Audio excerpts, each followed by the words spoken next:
Podem assentar aí por um instante.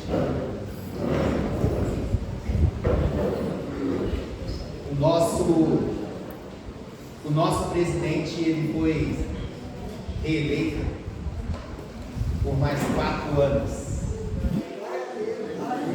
E isso significa que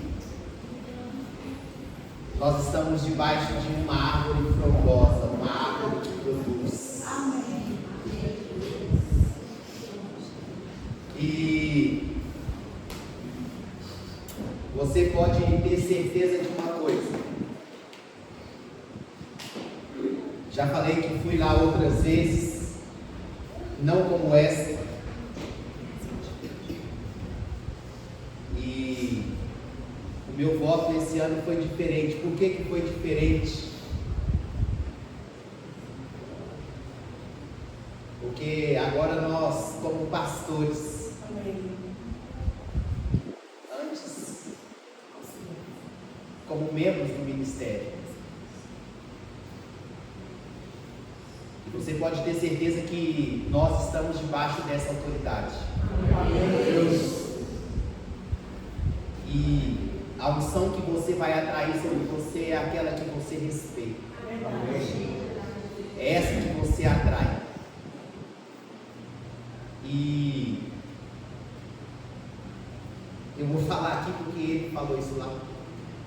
Não falou dessa forma, mas eu vou falar. E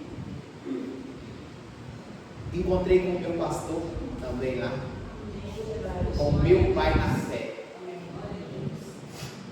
Encontrei com o meu pai na fé e o meu avô na fé. Irmãos, vocês não têm noção. Hoje eu me sinto como Jacó. No dia que Jacó, quando ele está saindo de casa e que ele faz aquela oração,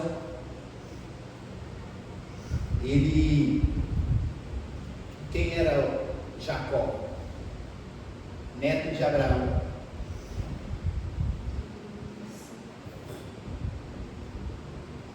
Quem era o pai dele?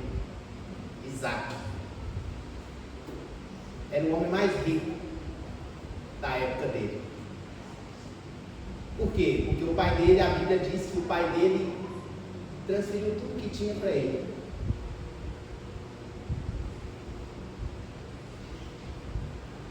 Administrar herança, pode ter certeza de uma coisa, a gente pode até criticar quem administra herança. Administrar herança não é fácil, irmãos. Administrar algo que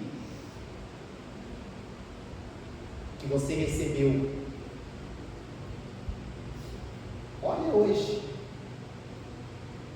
os pais que são empreendedores aí, a maioria não tem o 4º ano. E os filhos dão sequência naquilo que eles começaram, tem que fazer faculdade, porque senão não dão conta.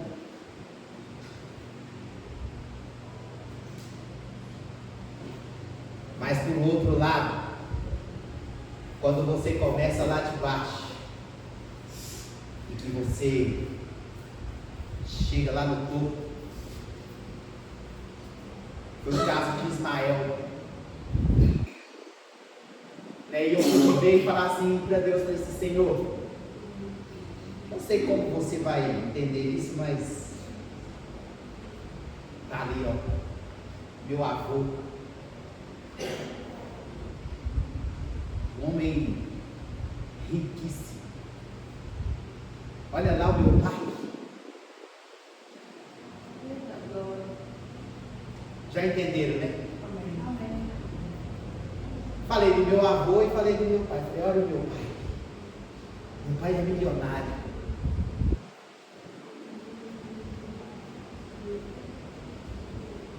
Mas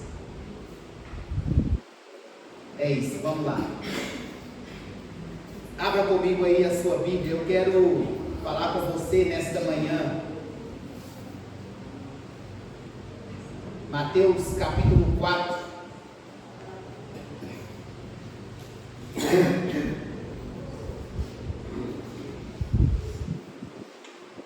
Tem alguém aqui que é pescador?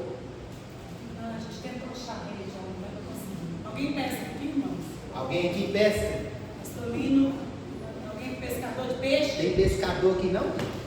Tem não? Não? Tem Só o senhor? Pastorino, quem mais? Os homens aí, você gosta de pescar? Quem mais? Para pescar tem que saber pescar. Vocês têm um pescador. Arranha. O senhor saberia falar aqui os passos de uma pesca? Os passos que tem que dar para pescar? Quando o senhor fala assim, amanhã eu vou pescar, o que o senhor faz? Preparado. Então vem aqui, então o senhor sabe.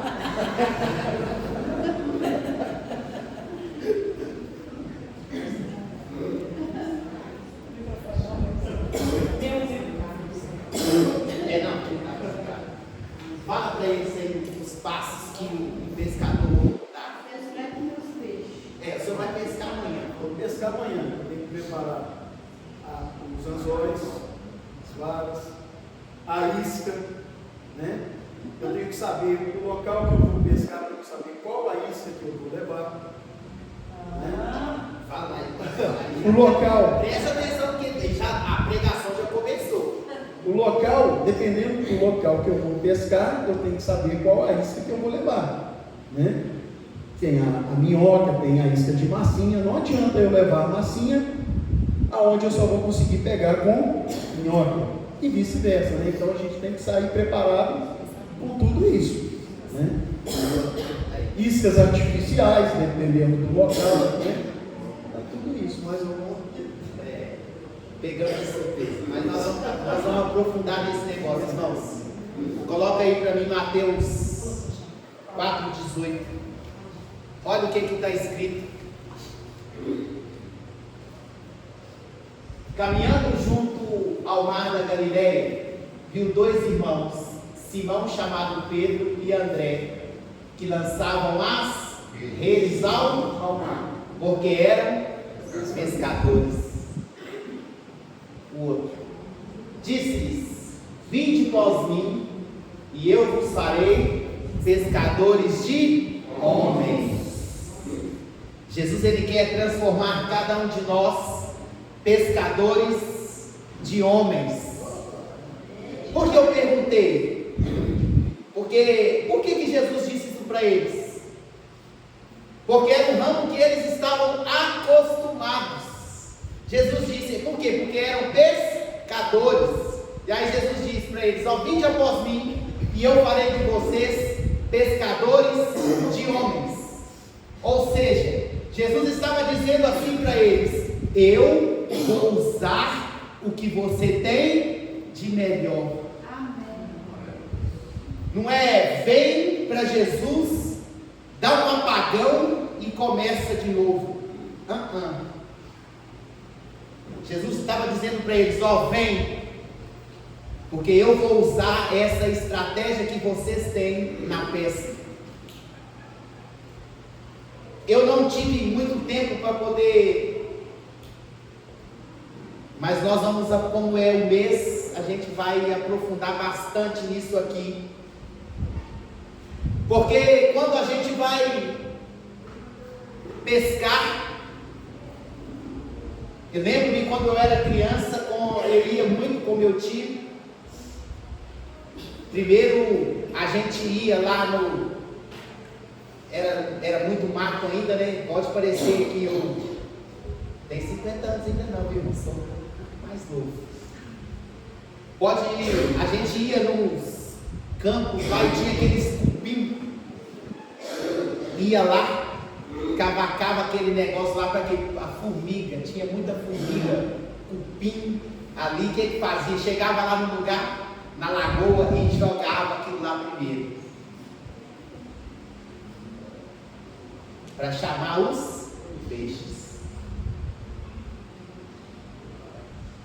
São a vara, né, ou seja, o anzol e a vara, tapa, a rede e a rede de arrasto.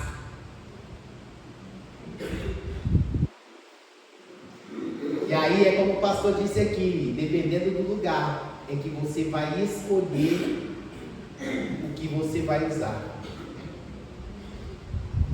E a Bíblia vai dizer assim, outra coisa que Jesus também disse, quando o semeador saiu a semear. Semear o quê? A palavra. Ele também fez outra ilustração, da mesma maneira que ele fez ali com os discípulos. E eu vos farei pescadores de homens. Jesus estava dizendo para eles, olha, para você pescar uma alma, você precisa fazer os mesmos passos que você faz. O primeiro passo é esse, é lançar a palavra, ou você cevar ali aquele local onde você quer pescar. Você vai ali semear. Então, a Bíblia vai dizer que nós, a todo tempo e fora de tempo, nós precisamos semear a palavra. Amém, Jesus. E nós precisamos saber que isca usar. Precisamos saber qual isca. Uma das iscas que Jesus ele nos ensina a usar é: conte as maravilhas que o Senhor lhe tem feito. Amém. Essa é uma isca, irmãos, que nós precisamos usar. Nós precisamos contar aquilo que Deus tem feito em nossas vidas. Nós precisamos anunciar. Nós não podemos nos calar, especialmente para os da nossa casa, os da nossa família. Eles precisam olhar para nós e desejar ser como nós. A minha irmã me mandou uma mensagem desses dias, eu falo e eu nem peguei o telefone, era só mesmo ali. Encontrei com alguns pastores, fiz amizade com alguns lá no evento. E aí, anota meu número aí, fala, pastor, eu venho para a igreja, eu não trago telefone não. Anota aí o senhor meu. Eu venho para a igreja, eu não trago telefone não. Mas anota o meu aí, o senhor está com o telefone aí. Então, e ela me mandou uma mensagem, e ela falou assim, irmão, quando você voltar, põe a mão aqui na minha cabeça. Eu preciso receber um pouco disso que Deus tem liberado na sua vida. É isso que nós precisamos. E olha que, e foi um casal conosco, irmãos, e um casal de filhos.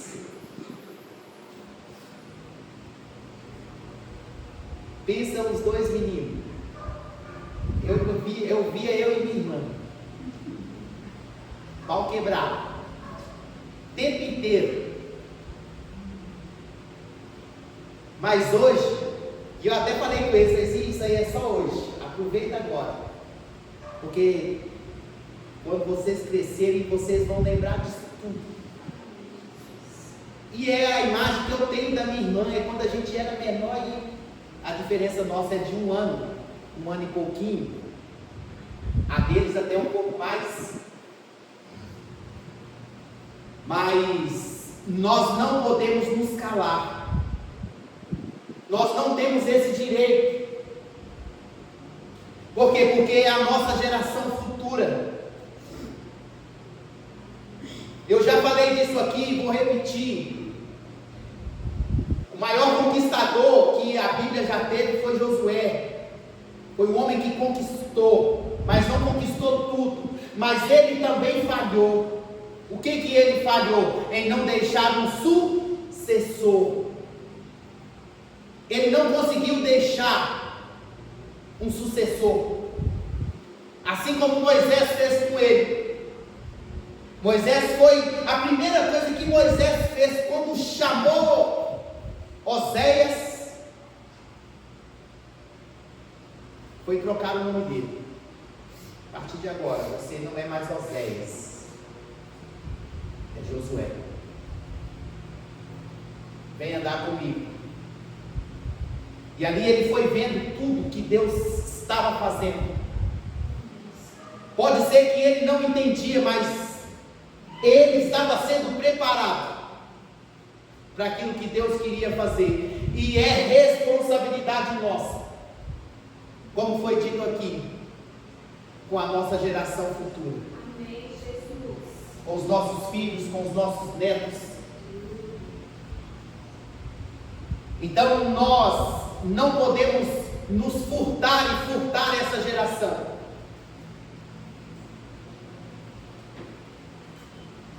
Quando, e eu sei que tem pessoas que pensam assim, infelizmente,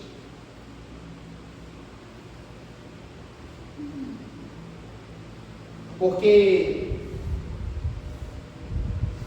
nós não olhamos a mensagem, nós olhamos o portador, e esse é o grande problema. Quando a gente olha o portador e não a mensagem.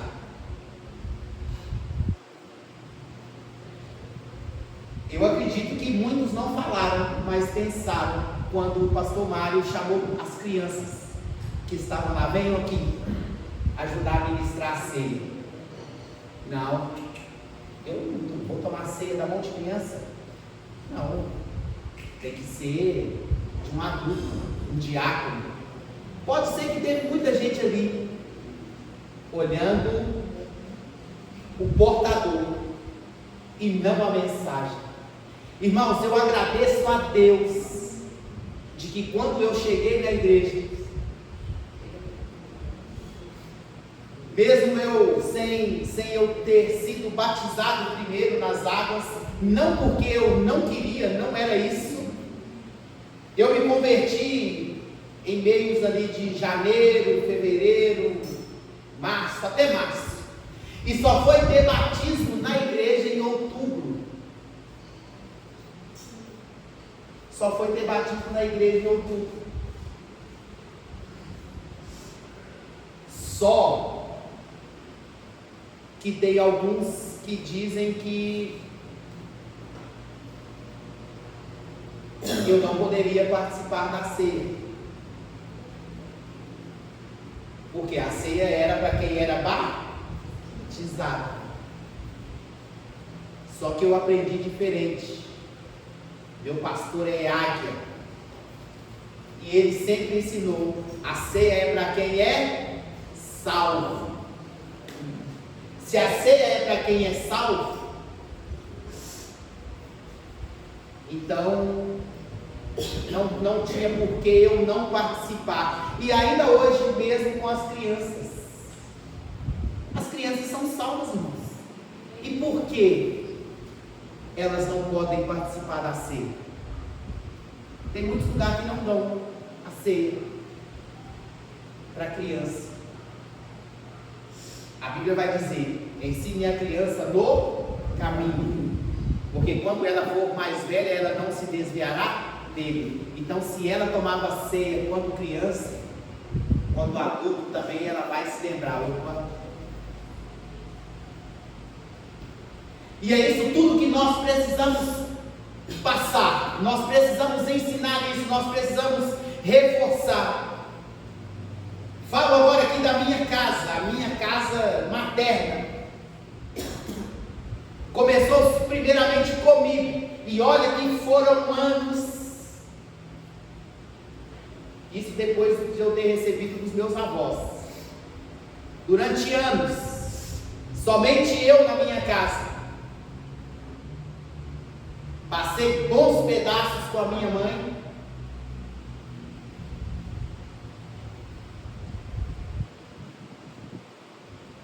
Até que um dia Jesus alcançou ela.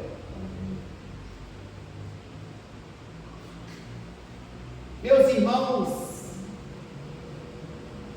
precisam de ter um encontro real com Jesus. Não é por falta de eu falar, mas acredito que eles também observam muito a minha vida. Então é falar e viver para que eles vejam. Porque se não for assim, essa é a semente que nós estamos lançando. Ou quando nós estamos cevando ali o nosso campo, ou o lago aonde nós queremos lançar a rede, ou a tarrafa, que é proibido, a tarrafa é proibida, ou a rede de arrasto. A rede de arrasto é assim, ó, é de lá aqui e vai.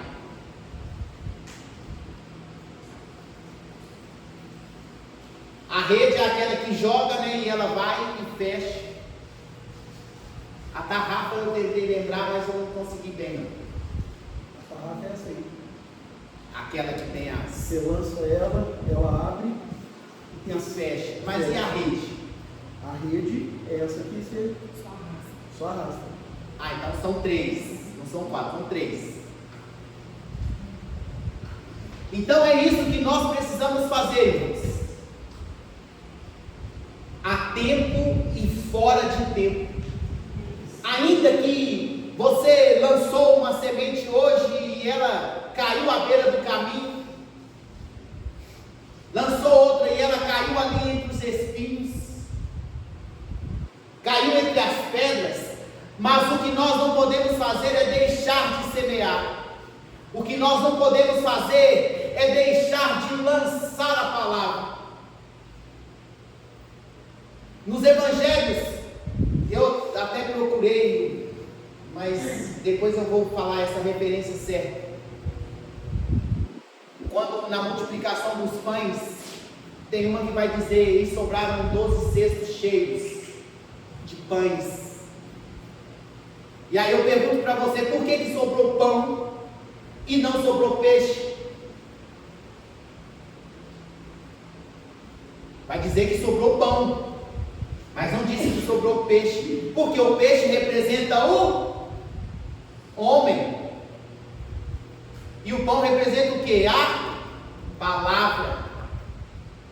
Então tem palavra, irmãos. Então tem palavra para nós. Nós precisamos usar a palavra. Nós só vamos conseguir alcançar a nossa casa, nós só vamos conseguir alcançar a nossa família, se nós usarmos a palavra. Simplesmente contar também aquilo que Deus fez. Lembra do Gadareno? Quando ele disse para Jesus, me permite ir. E aí Jesus disse para ele, não, vai para a sua casa e anuncia tudo que Deus fez por você. Vai e anuncia. Transformou aquele homem num missionário. E pode acreditar, irmãos, que a casa dele foi a primeira a ser alcançada. A primeira. E o nosso primeiro ministério é com a nossa casa, é com a nossa família. O nosso primeiro ministério é esse, é a nossa casa, é a nossa família. A nossa casa, a nossa família. E eu quero estender aos nossos familiares, porque eu não me esqueço deles. Não tem como me esquecer. De vez em quando vem o nome dos meus primos, dos meus sobrinhos. Meus sobrinhos já são crentes também em Jesus. 2. E os outros 2 ainda não. Eu tenho 4. 4 sobrinhos. 5, 1 de coração. Mas preciso precisam. E olha, que o da parte da minha irmã eram os mais improváveis. Por que vou dizer? E eu vou dizer isso aqui. Sabe onde eles moram? O pai deles. Vou ganhar ele para Jesus aí. O pai deles, coroinha da igreja católica. O pai e a mãe dele, a casa da minha irmã era como se fosse aqui, ó, essa casa aí. E a igreja aqui. Acesso. Para mim, na casa dela, eu passava por dentro da igreja católica. Para eu não precisar dar a volta lá no bairro. Eles tinham a chave da igreja católica e abria lá para nós ter acesso.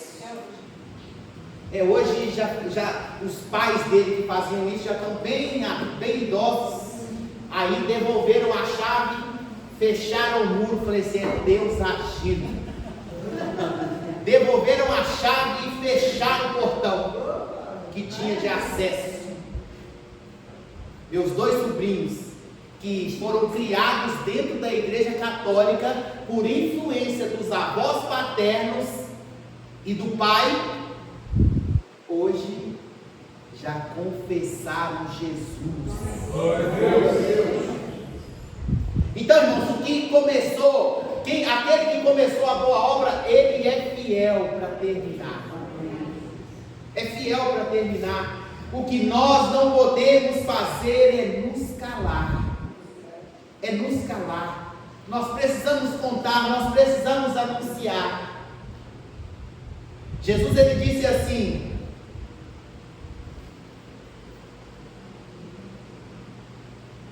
João 4,35. João 4,35. Não dizeis vós que ainda há 4 meses até a ceifa? Eu, porém, vos digo: erguei os olhos e vede, os campos, pois, já branquejaram para a ceifa. Glória a Deus. Amós 9,13. A hora é agora. Essa é a hora da nossa família, irmãos. Esse é o tempo de Deus para a nossa casa. Esse é o tempo de Deus para a nossa família. Amós 9,13 ele colocou, olha lá. Eis que vem dias, diz o Senhor, em que o que lavra, o que a senhora falava aí, ó.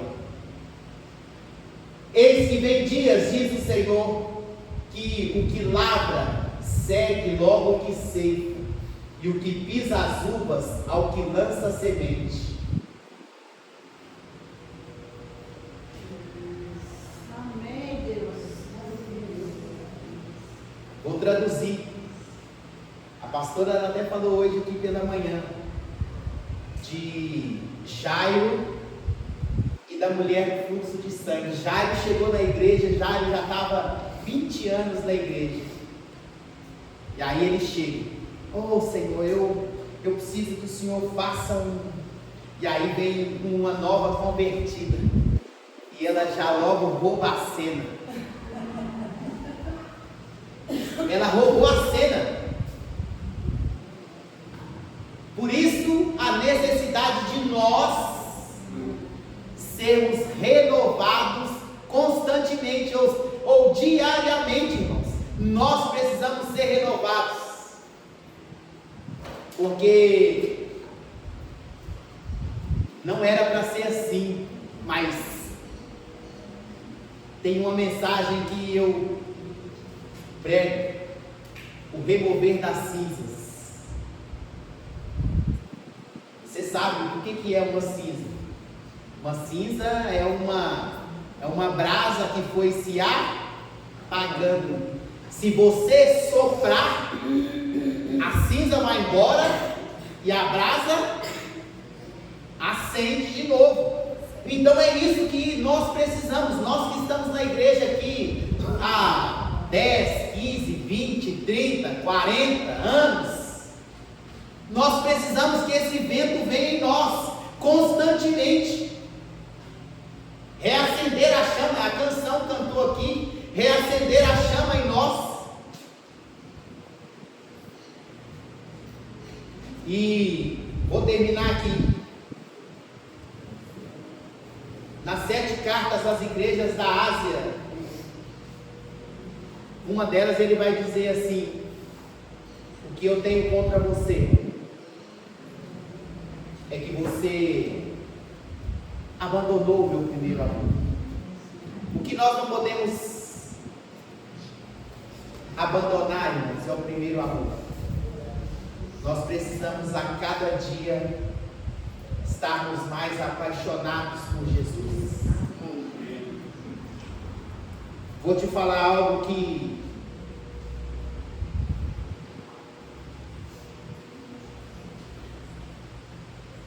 todos nós temos um ministério. Não precisa de achar que você está de fora, não. O ministério é para o corpo. O ministério é para o corpo de Cristo. Tudo aquilo, o que é o ministério? É tudo aquilo que Jesus faz através de você, vai fazer. Isso é o ministério. Mas o sacerdócio é seu. A santidade é sua, a intimidade é sua, a comunhão é sua. Entendeu? A intimidade, a comunhão é sua, é para você. E tem coisas que ele faz por causa do ministério, mas tem coisas que ele só vai fazer pelo seu amor por ele. Se coloque de pé e nós vamos orar. Nós vamos aprofundar nesses dias aí.